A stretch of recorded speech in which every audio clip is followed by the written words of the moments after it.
Kenapa setelah 4 tahun kuliah baru tahu hal-hal ini? Kenapa nggak ada yang memberitahu ini dari dulu?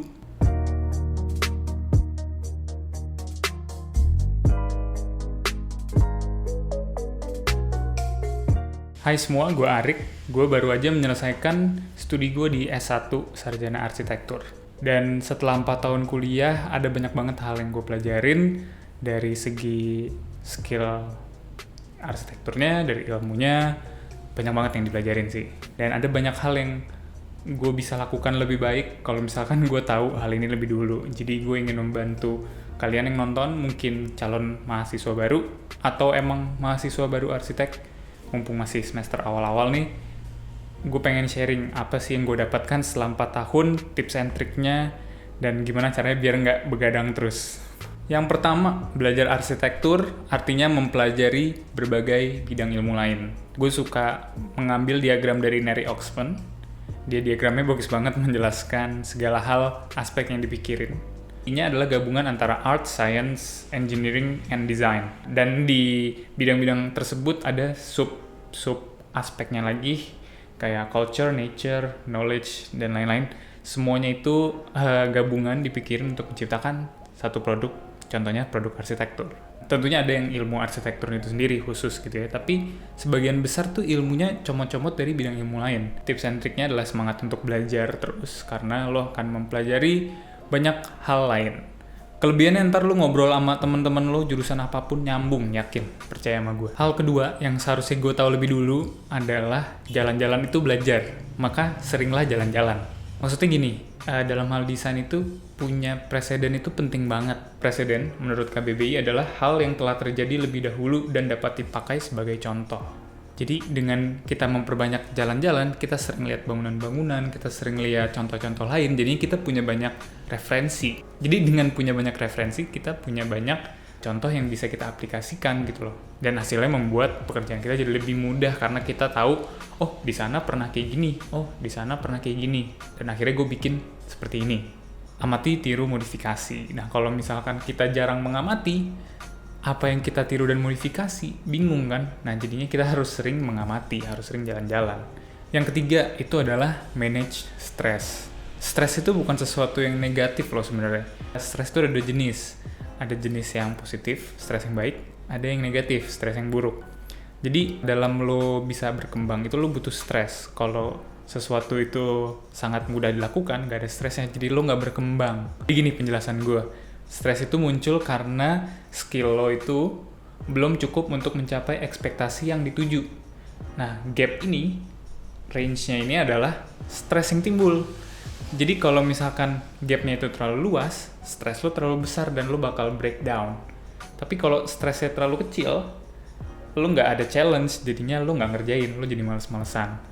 Nah, penting banget untuk mengetahui definisi ini, jadinya lo bisa manage stres.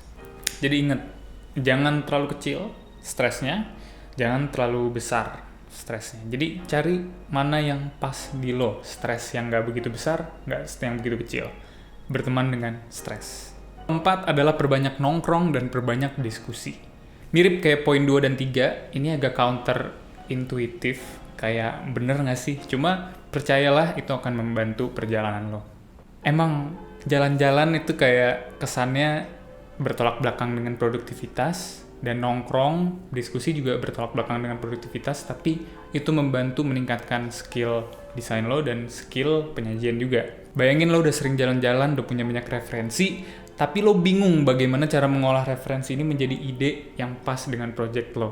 Nah itulah fungsinya punya banyak teman diskusi, banyak nongkrong, akhirnya sharing preseden masing-masing dan akhirnya menemukan mana yang cocok buat lo.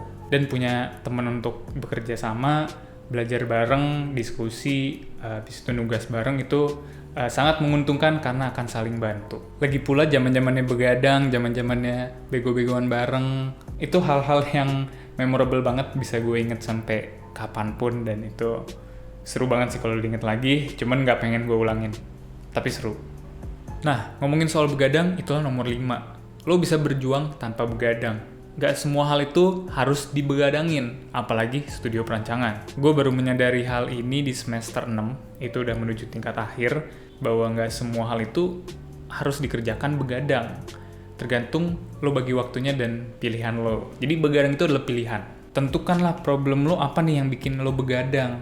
Yang bikin gue lama adalah gue udah punya A, terus pas lagi coret-coret, aduh jelek nih buatan gue. Terus akhirnya, yaudah tinggalin dulu, terus cari-cari referensi lagi, habis itu desain lagi, udah dapet B, C, D, terus balik lagi ke A.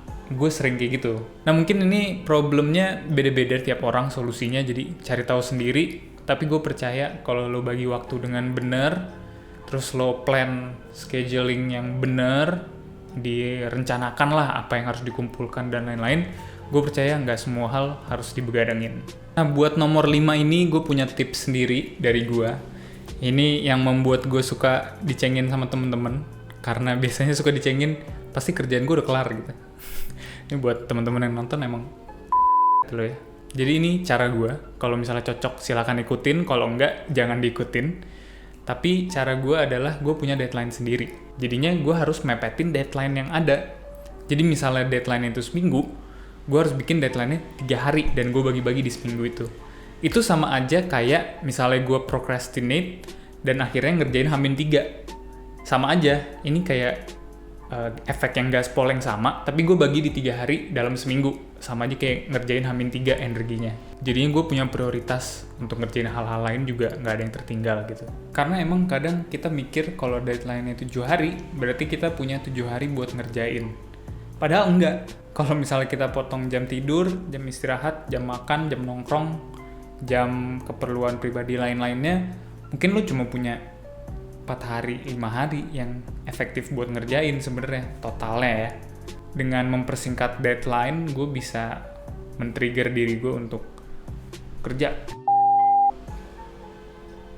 Ya gitu deh pokoknya. Jadi itu dia hal-hal yang seharusnya gue tahu sebelum gue masuk kuliah, tapi gue nggak tahu karena nggak ada yang ngasih tahu.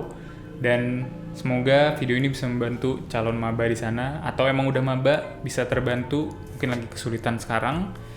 Dan ya anggap aja sebagai senior yang ingin memberitahu lo sesuatu supaya perkuliahan lo makin lancar. Semoga bisa terbantu dan stay safe.